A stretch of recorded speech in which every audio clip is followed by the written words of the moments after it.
Another day, another healthy cake na naman po tayo, ka-low carbs, no added sugar.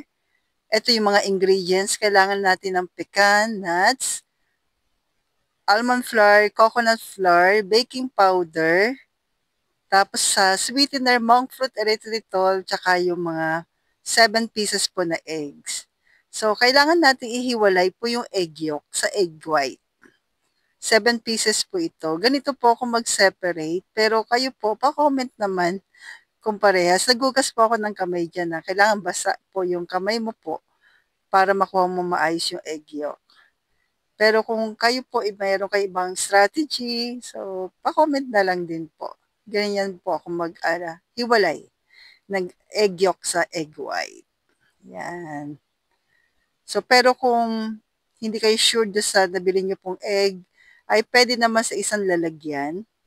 Doon nyo po ilagay muna. Mas maganda na rin daw po yung sigurista. O, di ba po? Yan. Bago nyo po ilagay. O, isama sa iba pang mga eggs po. Yan. So, ito po yung kailangan natin. Hand mixer po. By the way, baka kailangan mo yan. Magki-Christmas na. At tiyak marami ka ibibake. Pati po yan. Lalagyanan ng condiments. Isang set na. So, lagay ko na lamang po sa comment section. Then, 1 cup po ng almond flour para sa dry ingredients. Then, 1/2 cup po ng coconut flour. Tapos, baking powder, 1 tablespoon. At konting asin. Tapos, 4 tablespoon po ng monk fruit. Pwede rin naman ang stevia erythritol. Depende kung anong sweetener po ang nandyan sa'yo po. After ma-mix, itabi po. Ito po yung 7 pieces na egg yolk. Lagyan mo po ng 1 teaspoon po ng apple cider, 1/2 cup po ng all-purpose cream, 1/4 po ng coconut oil, then mix mo po.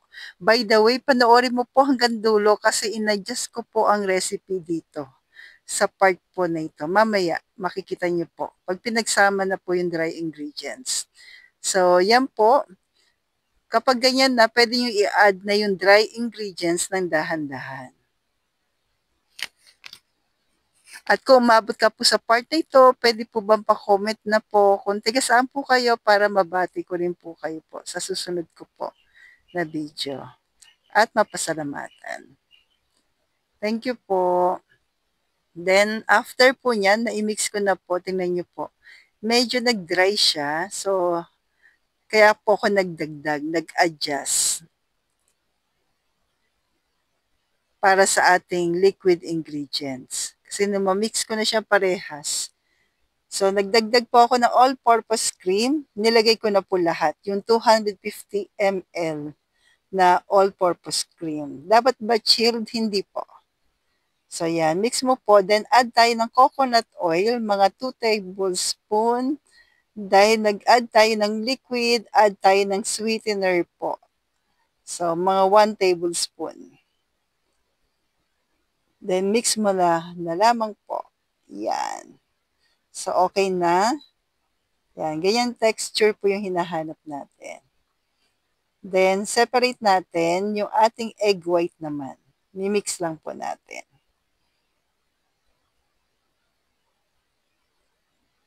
Yan. Add po tayo ng cream of tartar, mga 1/4 na teaspoon. By the way, lahat ng mga baking essential po natin ay available sa Grindahan. Salamat po. Then, add po ng mga 3 to 4 tablespoon po ng sweetener. It's either monk fruit or stevia erythritol. Nasa inyo po. Depende sa available po ninyo. Yan. Hayaan nyo lang po na ilang minuto. Tuloy-tuloy lang po. Yan. So, hindi pa siya, tuloy pa rin natin hanggang maging stiff peak po. Yan. Then, hinati ko po sa 3 batches, pagsasamahin lang natin. Don't overmix po basta i-mix lang po ng ganyan, gamit ang spatula. Mga 3 batches po ang ginawa ko po dito. Yan, so yung pangalawa. Habang naka-preheat na po yung ating oven, yan, sa 230 Celsius in 20 minutes. I-preheat na natin. So, mix lang po natin.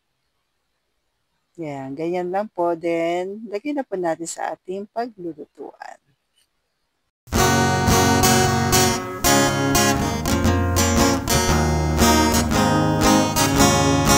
Saang tindahan, low carb essentials ay kumpletong matatagpuan. Katulong mo sa pag-ayos ng iyong kalusugan. Marami kang pagpipilian sa Grindahan.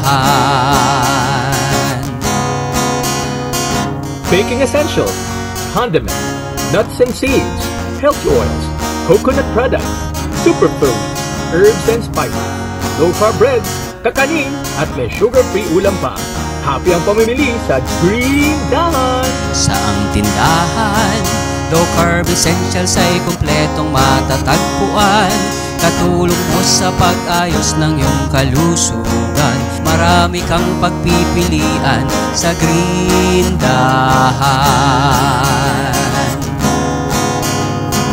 Hahanap-hanapin, tatangkilikin ang Grindahan.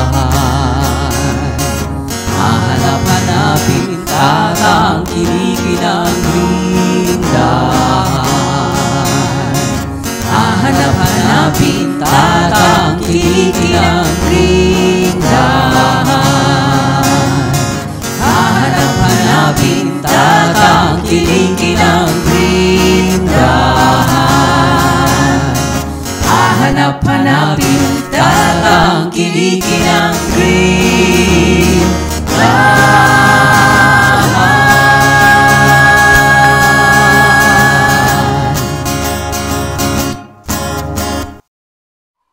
So, ayusin lang po natin. Pasensya na po, hindi naman ako professional. Sabay ganun. Yung pecan o pecan ay dinurog lang po natin for toppings. Yan, kami naman po ang kakain, kaya okay lang po ito. Mahalaga, yung mga ingredients ay pasok pa rin po sa ating food guide. So, stay healthy, stay local po.